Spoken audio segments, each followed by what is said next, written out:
Per og sommerfuglen er Stine og Emma.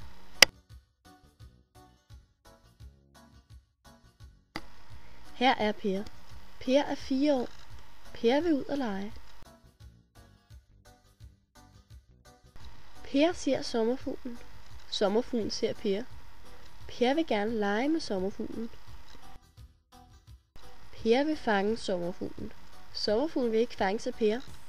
Sommerfuglen er bange. Per er sur. Sommerfuglen blev sur. Nu er det Pers tur til at blive bange.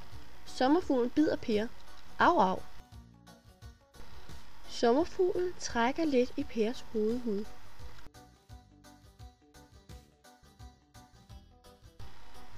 Og lidt mere.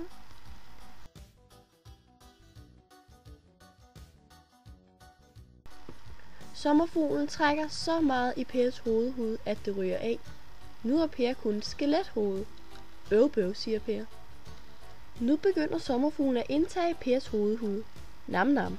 Sommerfuglen savler på Pers hovedhud. Per uden hovedhud tager til hospitalet. Her er mange andre, som også er såret eller døde.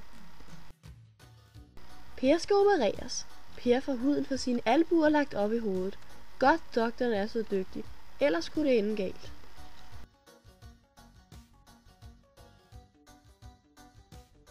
Nu er Per en helt normal dreng igen.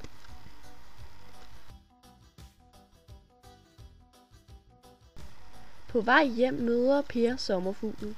Sommerfuglen synes Pers hovedhud smagte godt. Derfor kan sommerfuglen nu ikke få nok af Per. Sommerfuglen hiver i Pers øje. Og den hiver.